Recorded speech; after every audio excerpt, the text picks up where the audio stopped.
The movie opens in New York City, where the Bowery King, Lawrence Fishburne, has taken in John Wick, Keanu Reeves, and his pit bull. BK enters to question John if he is prepared to pursue the high table, while he is striking a board until his knuckles bleed. John merely responds, yes. John visits Morocco, where he rides a horse and pursues individuals employed by the elder, George Giorgio. John asks the elder for his ring after killing those men, but he is informed that it is no longer there.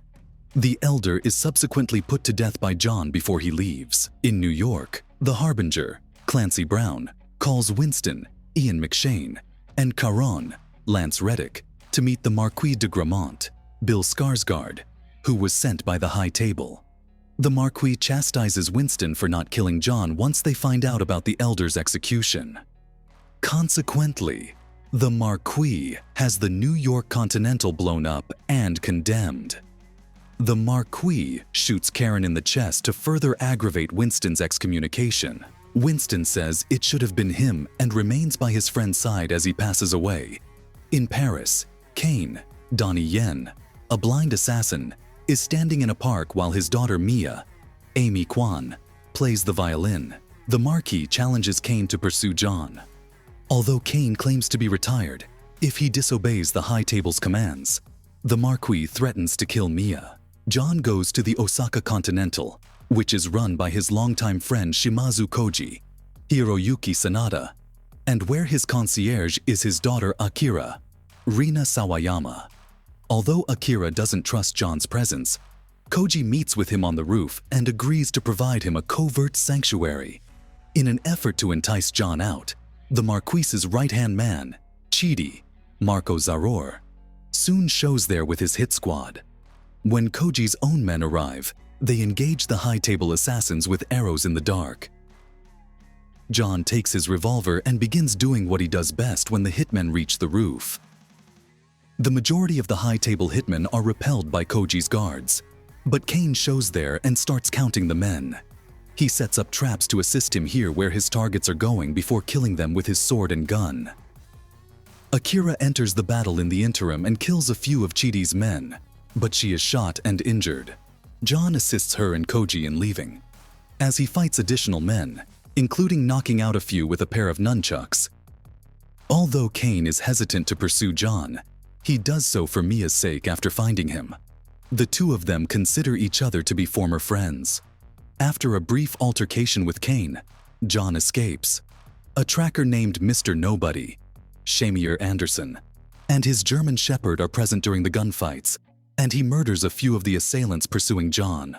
He is presently assisting John because he wants the contract on John's head as well. But he says the current hit, $20 million, is insufficient.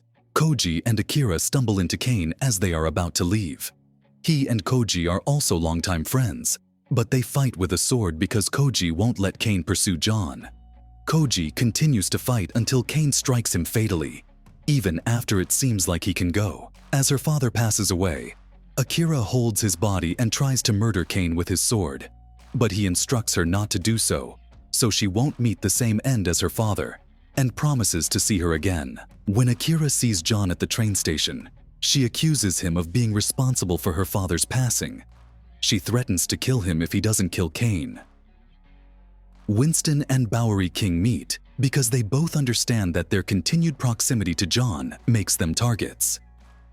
The Marquis responds that it is essential to not only kill John Wick, but also to remove the notion that he is an untouchable and unkillable figure when the Harbinger confronts him about the needless carnage at the Osaka Continental. Mr. Nobody then pays the Marquis a visit and demands a $23 million contract for John's murder. In response, the Marquis impales his hand, making him decide between removing his hand to reveal his goals and removing the knife. The Marquis grants Mr. Nobody's request after he cuts between his fingers and takes his hand out. At Charon's grave, John greets Winston and expresses his sorrow at his friend's passing. Even though it is thought that high-table duels were but myths, Winston wants to exact revenge on the Marquis, so he informs John that he must challenge the Marquis to a duel in order to gain his freedom from the high table. John's family is the only group who can help him with his attempt, but the Ruska Roma destroyed his ticket and cut off all communication with him. John decides to look for them since he has no other option.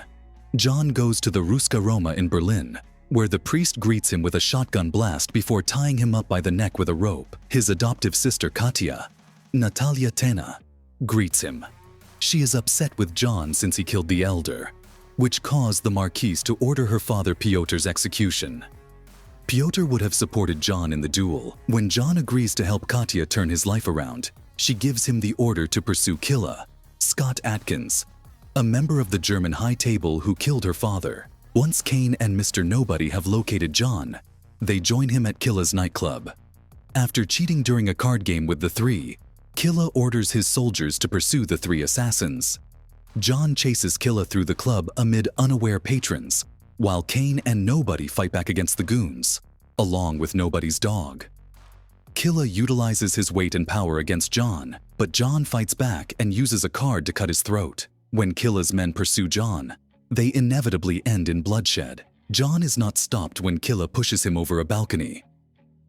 After a while, John corners Killa and knocks him over a stairs, causing him to tumble till he hits the ground head first, killing him. Then, as evidence of Killa's passing, John brings one of his gold teeth to Katya, who responds favorably and assists John in going through the formalities of being branded with the family's crest and receiving backing for the duel. Winston brings John's formal challenge document for the battle to the Marquise.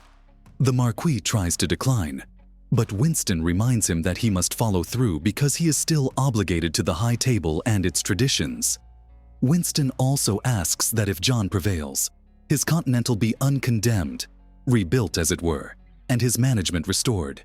He will no longer be excommunicado, but Winston is reminded by the Marquis that he will be John's second, meaning that he will also die if John does. As the Harbinger watches over them, John shows up to meet with the Marquis and talk about the terms of the duel. They will engage in a gunfight at sunrise at the Sacré-Cœur in Paris. Both of them will be automatically forfeited and subject to execution if they do not appear by the deadline. The Marquis agrees to release Kane and his daughter if he can kill John, and Kane will be his second. John attends a church and sits down to honor Helen, Bridget Moynihan.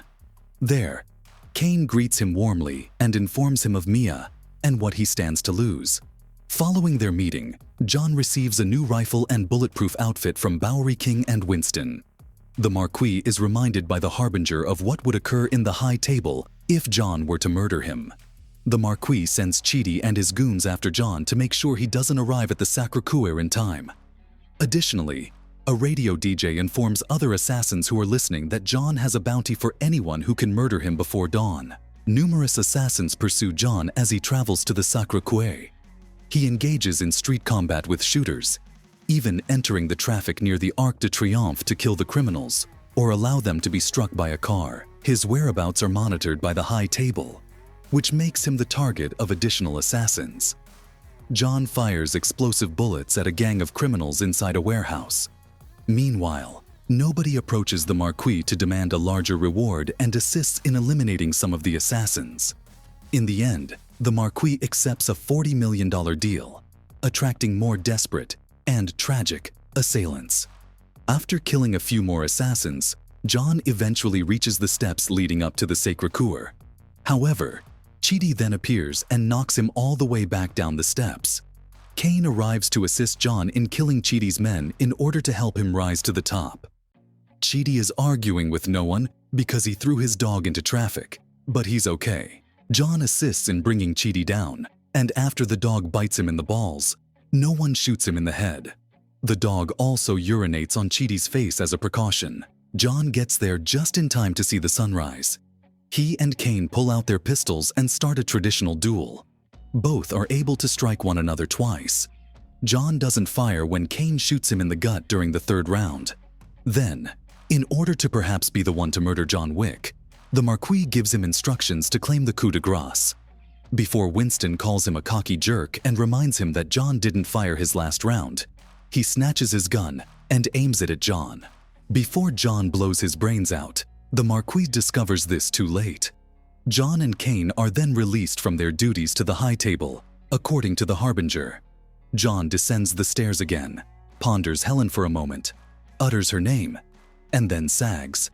John Wick passes away free. John requests that his tombstone read, "Loving Husband," and Winston and Bowery King bury him next to Helen. Winston responds, "Who knows?" When BK asks him if he believes John is in heaven or hell, BK keeps taking care of John's dog while the two leave. Following the credits, Kane searches for and meets up with Mia. Akira begins to approach him and take retribution not far away.